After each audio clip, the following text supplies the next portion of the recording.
Good evening, everybody. Match 17 of the 1987 Cricket World Cup was played in Hyderabad today. It was the Group 1 encounter between Zimbabwe and Pakistan. The winners of today's match would end up becoming the second team to reach the quarterfinals after India reached the quarterfinals yesterday with that emphatic performance against Australia to win by 56 runs. The pitch was dry and quite hard, just like the pitch the other day between Ireland and the Rebel South African 11, which Ireland managed 197 off 47.4 overs and then bowled the Rebel South African 11 out for just 45, with obviously David Davis-Joseph getting that world record 7 for 16. Pakistan won the toss, selected the bats first on the pitch, and this was the final outcome of what was another superb performance from the Pakistan team. They are definitely, in my opinion, the favourites to win the World Cup now. They are actually the favourites to win the World Cup. They are now 2-1 favourites. India are 4-1 to win the tournament. So Pakistan are now the favourites to win the tournament. They batted pretty sensibly. Another committed performance in the field from Zimbabwe. Zimbabwe's fielding and bowling in this tournament has been superb. 239 for 7 from their 50 overs. There was a 6 for Mansoor Akhtar, a first failure in the competition for Ramiz Raja for 15. Salim Malik got his second 50 of the tournament, 65 off 80 deliveries. 23 for Javed Miandad. 59 off just 61 deliveries for Ijaz Ahmed. 6 for the captain, Imran Khan. We're going to talk about him in a moment. 22 for Akram off 24 deliveries and 16 not out for Salim Youssef, the wicketkeeper, and 12 not out for Abdul Qadir. 139 for 7 from their 50 overs. Good effort from Pakistan, but committed performance from Zimbabwe. The captain, John Krikos, continuing his awful tournament, 0 for 51. He was expensive. Brilliant bowling figures. A second 3-wicket haul in the tournament from the returning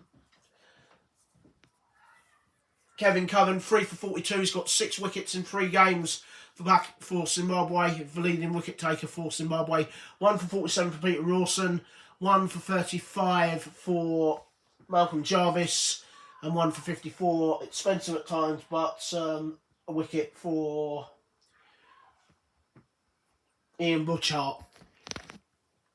In the end, the 239 for 7 was more than enough. They got off to a dreadful start. There was 2 run-outs in the first 12 overs. They only scored 35 runs in the first 15 overs as Pakistan's fielding and bowling was absolutely terrific. Nothing there for any of the batsmen, really. Returning, Robin Brown went for 3. Returning Gavin Patterson made 16. David Houghton got fouled again with 11. 9 for Andy Pycroft. Kevin Cullen got 30 off 92 deliveries. It was a torturous effort from him. 19 for Andy Waller. 2 for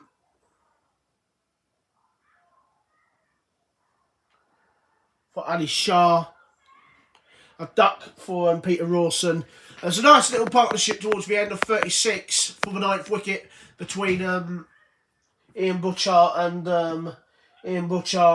Andrew Tricos. Andrew Tricos hit 21 off 22 deliveries. There was 18 off 25 deliveries for Ian Butchart. Sailing through even more humiliation, but they both went, and 1 not out for Malcolm Jarvis. 139 all out in exactly 42 overs. Zimbabwe. 26 for 0 for Mansoor Akhtar. 2 for 28 for Salim Malik. Had a brilliant game today. 1 for 13 for Wasim Akram. 0 for 8 for Abdul Qadir. 1 for 21 for Salim Jaffer. But the main man, 4 for 39 off 9 overs exactly. He was absolutely terrific. Tauseef Ahmed, a brilliant performance. A man of the match winning performance. You may notice Imran Khan did not bowl today. He did something to his shoulder as he was caught when he was out for 6. And he decided not to bowl due to the fact that he's had a problem with his right shoulder for quite a while now. He says he's had it for the last 8 or 9 months. So he decided not to bowl. He said he would have bowled had Pakistan not got off to a good start, but they got off to that wonderful start with those 2 run-outs in the first 15 overs, and they only went at 2 and over for the first 15 overs and basically won the match here and then. So Imran Khan did not bowl, especially considering that they've got the West Indies in their final group game in about, I think it's about 12 or 13 days' time when they play the West Indies in their final group game. So he wants to be 100% fit for that to bowl. And their next match is against the Rebel South African 11, so he'll probably try and bowl in that match as well. Yeah, a little bit of concern there for Imran Khan, the captain. The final summary of this Group 1 match between Zimbabwe and Pakistan at Hyderabad. Pakistan won the toss and at the bat on a dry, hard pitch. They did well. They batted sensibly. Zimbabwe showed commitment in the field, but Pakistan made a solid 239 for 7 from their 50 overs. It was more than enough. Zimbabwe were bowled out in 42 overs for just 139. Pakistan winning by exactly 100 runs. And man of the match was, for his 4 for 39 of 9 overs, was Tauseef Ahmed, the off-spinner. Pakistan, the second team. This is what it means to Group 1. Pakistan on top of Group 1. Pakistan on top of Group 1. They're the second team to qualify for the World Cup quarterfinals. They're the second country to qualify for World Cup quarterfinals. They've got a full 100% record. India have a full 100% record. It is now almost certain that those two will either win their group or finish second in the group. That will mean Pakistan and India will avoid each other until at least the World Cup final. That's if obviously they win their the two knockout games, their quarterfinals and semi-finals respectively. But Pakistan well on course to potentially set up a group decider against the West Indies. Tomorrow's match, Sri Lanka versus England. Sri Lanka looking to bounce back after two disappointing matches against India and Australia.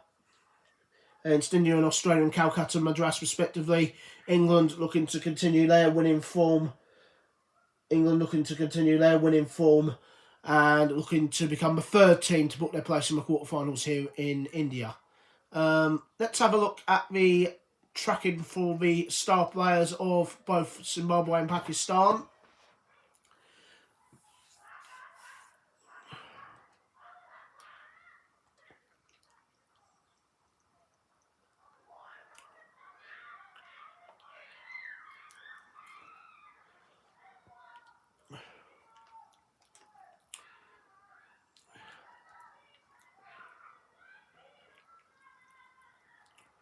Well, let's have a look at the Pakistan star players. 171 runs in 3 innings at an average of 85. A second 50 of the tournament for Salim Manek. He's in great form. Another 2 wickets as well. 4 wickets in two matches at an average of 18. What a tournament he's having. As for obviously we didn't see him score hardly any runs. He was out for 2 in his last match and he only got 6 this time round. He's only averaging 4 with the bat so far. And he's got 4 wickets in 2 matches and an average of 21. So he's yet to really get going this World Cup, Imran Khan. You just wonder that shoulder injury could come back and haunt him. David Houghton, 68 run, 204 runs in 4 innings at an average 68. He failed again, but he's the first batsman to go past the 200 run barrier in this World Cup in India so far. He's got 1 more match against the West Indies left, and that's in about 5 days' time. As for Tricos, his form just gets worse and worse. 1 wicket in 3 matches, an average of 96. He did get 21 with the bat though, so his average has now gone up to 27 with the bat. But you have a look at that. You've got to have a look at the bowling figures. They're not really great. It's turning out to be quite a batsman's tournament, and it's definitely turning out to be a bat first and win the match tournament. Only 4 times have the team chasing won the match, and we're in match 17 of the tournament. So all of a sudden, even though we've had some slow pitches, in this tournament, they've intended to play, touch wood, pretty well so far. But Pakistan, they look absolutely irresistible in this World Cup. Their bowlers of Tauseef Ahmed, the off spinner, Abdul Qadir, the leg spinner, a bit of a slow left arm spin bowler from Munsur Akhtar, part-timer, and the 3 fast bowlers, Salim Jaffer, Wasim Akram and Imran Khan. Even though Imran Khan didn't bowl today, they look brilliant as a team, and their fielding, I don't think I've ever seen Pakistan field as well as they've done in this World Cup. 3 wins out of 3, looking absolutely terrific. Tomorrow's match is Sri Lanka versus England. England win tomorrow. They'll book their place in the World Cup quarterfinals and become the 3rd team to do so. Until then, this is me, Lawrence Taylor, reporting on the 1987 Cricket World Cup being played here in India on Brian Lara Cricket on PlayStation. It's a very goodbye from me.